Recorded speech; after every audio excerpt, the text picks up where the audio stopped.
I first saw him buying my groceries. That sounds strange, I know. But I stood in the aisle of the small neighborhood store, holding a basket with 2 items I'd already decided I'd put back, and watched a man who looked like me, same tired eyes, same sloping shoulders, load his cart with the things I used to buy when life still felt manageable. Whole grain bread instead of the cheapest loaf. Apples that weren't bruised. A small bouquet of flowers, wrapped in brown paper. He laughed with the cashier. A real laugh, the kind that starts in the chest and spills out without apology. When he reached for his wallet, it wasn't with hesitation. He paid, thanked her by name, and stepped back into the afternoon light as if it welcomed him. I told myself it was coincidence. Cities are full of echoes. But the feeling stayed, heavy and exact, like a finger pressing on a bruise. Someone is living my life better than me, I thought, and the thought had teeth. My days had shrunk to a narrow hallway of obligations. Wake, work, return, sleep. The job paid enough to keep the lights on if I kept the lights dim. I ate standing up. I forgot birthdays. I stopped calling my mother because I didn't want to answer her questions honestly. I used to want things, travel, music, people, but want had become an ache I learned to ignore. A week later, I saw him again, this time on the bus. He sat where I always used to sit, near the window, a book balanced on his knee.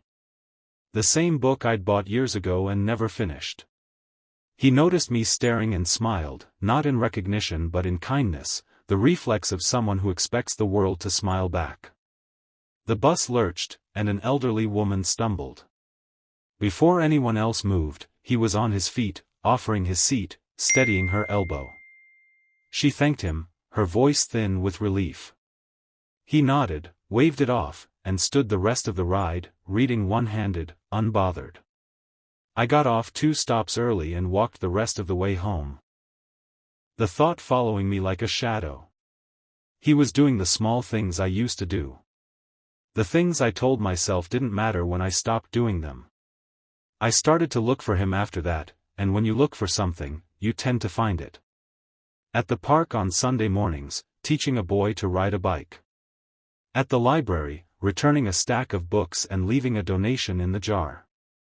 At the cafe where I once spent afternoons writing, now only visited to use the bathroom and leave. He tipped well. He listened to the barista talk about her audition. Each sighting felt like a quiet accusation. He wasn't richer than me. He didn't seem luckier. He was just present. As if he'd decided, somewhere along the way, to keep choosing life even when it was inconvenient.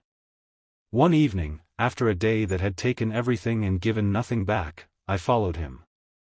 I don't know what I expected, some reveal that would make the comparison unfair.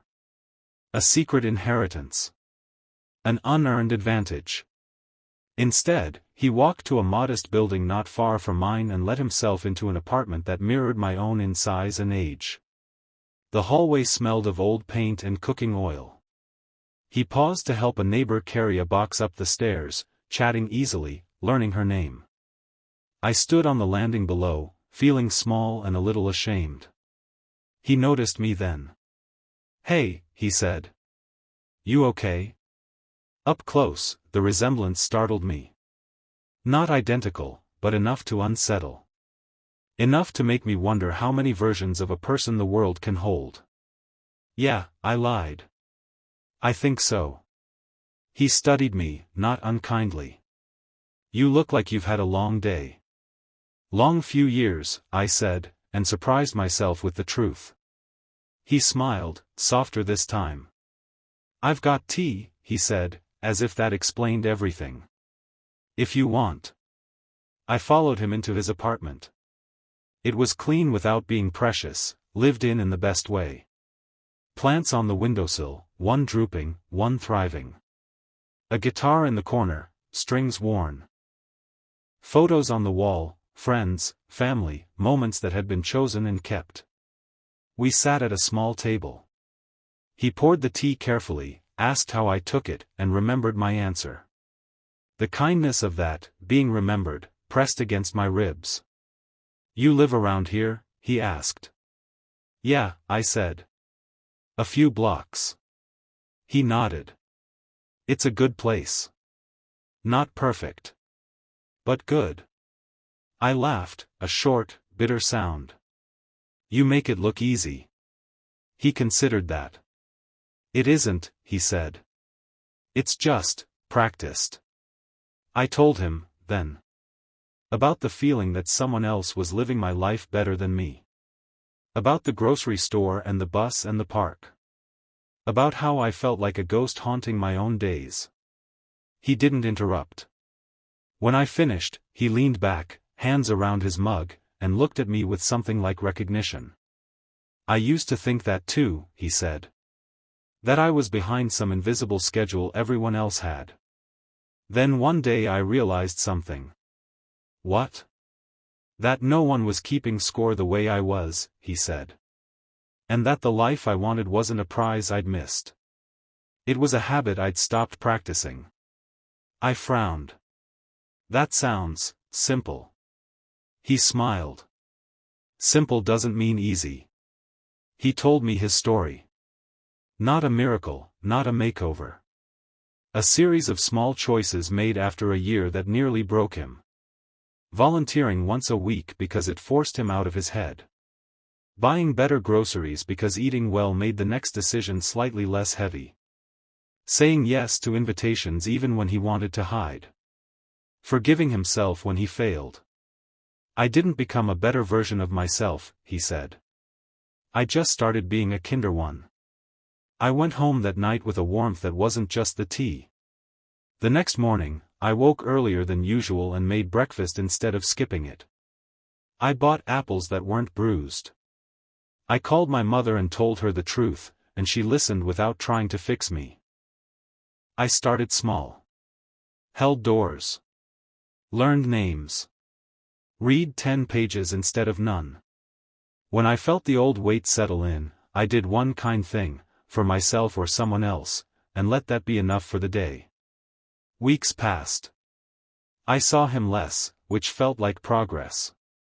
When I did see him, we nodded, shared a smile. Once, he invited me to a neighborhood cleanup. Another time, he came to a reading I finally signed up for. He clapped the loudest. One evening, as we walked home together, he said, "You seem lighter." "So do you," I replied. He laughed. "Good. That means it's working." I realized then that the comparison had flipped. I wasn't measuring myself against him anymore. I was measuring myself against yesterday, and finding the distance manageable. Months later, in the same grocery store aisle, I watched someone hesitate over apples. I reached for a bag and handed it to her. "These are good today," I said. She smiled, relieved. "Thanks." As I paid, the cashier asked how my day was, and I told her honestly, better than yesterday. Outside, the afternoon light felt earned. I thought of the man who had seemed to be living my life better than me and understood, finally, that he wasn't an accusation. He was an invitation. And I was learning, slowly, how to accept it.